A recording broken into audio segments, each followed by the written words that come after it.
The Alpine A110 was a breath of fresh air when it launched in 2018.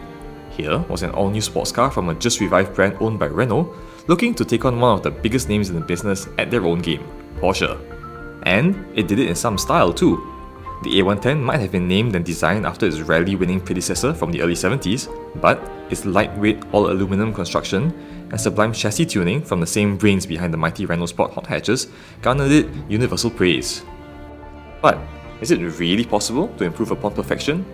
That's what we're here to find out with the A110S. When I first drove it a couple of years ago, I too was one of those who fell for the A110's many significant charms. Thanks to Alpine's almost fanatical devotion to weight saving, the A110 was an absolute sensation to drive. It had agility and an energy about it that was right up there with the best sports cars of any era. Yet it was also supple, almost dainty to drive despite the amount of excitement on offer. It was a driving experience that I could find seemingly no fault with, which does beg the question, how does adding stiffness and power affect the Alpine recipe?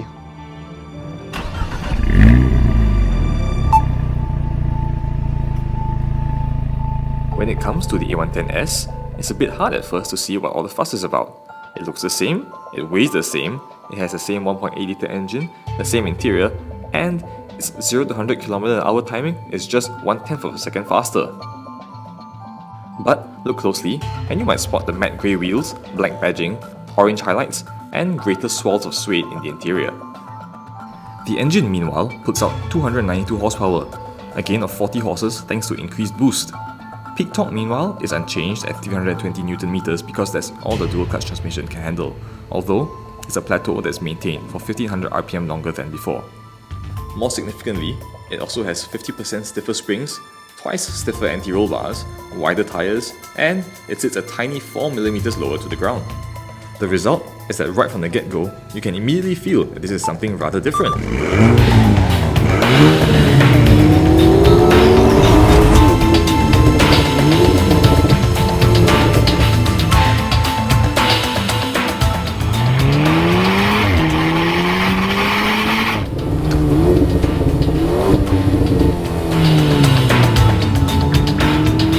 The first thing you notice is how much busier the ride is.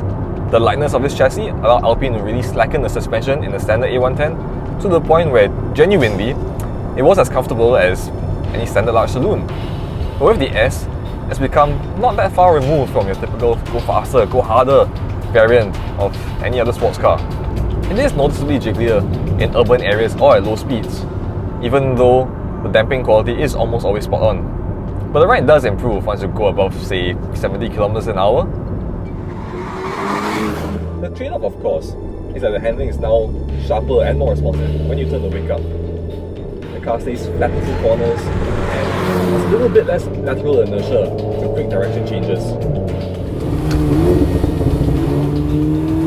The engine also redlines 200 to 300 RPM higher than before, so you really need to rev it out to reap all of its rewards. But when you do,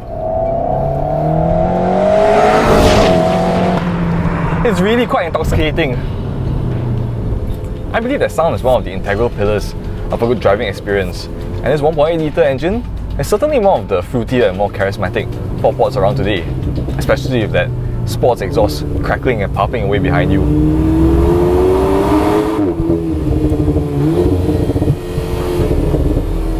The A110S is sharper, no doubt, and certainly will be more suited to a racetrack. But out here, in the real world, on public roads, I think I prefer the regular A110 more. Its softer suspension is no bad thing. Not only does it make it more comfortable on the daily grind, it also makes it a more friendly tool to drive hard. The extra body roll helps to telegraph the chassis intentions more clearly, as if it's telling you, hey buddy, we're getting up to the limit soon, you might want to prepare yourself. Whereas stiffer suspension generally does, yes, give more grip, it also makes it more complicated when dealing with bumps. But don't get me wrong, that doesn't mean Alpine has ruined the car with the extra S. It's obviously more alert and responds more immediately to inputs, yet it's still incredibly benign both at as well as over the limit. It certainly doesn't intimidate you into being afraid of taking it by the scruff of its neck and chucking it around. It's just that the extra stiffness removes a dimension of what makes the regular A110 so special. Its ability to breathe down any road like as if it was riding on air suspension. And the benefits of its tighter body control can't ever truly be realised, at least not on our roads. anyone who's thinking of doing track days in an Alpine will most certainly be better off with an A110S. It's just that here, in tiny, overcrowded Singapore with no real nice roads to drive on, that extra potential is just a little bit too far away to safely exploit. If I'm sounding like I'm being harsh on the A110S, that's only because of how perfectly Alpine got the recipe with the standard car. The regular A110 is more intrinsically satisfying and simply better suited to this country. But by any other standard, the A110S is still a sports car to die for if you derive even the tiniest drop of pleasure from the sensations and emotions of driving. And given Alpine's commitment to an EV future, this will certainly be remembered as a fitting entry in the closing chapters of the conventional pure petrol-powered sports car.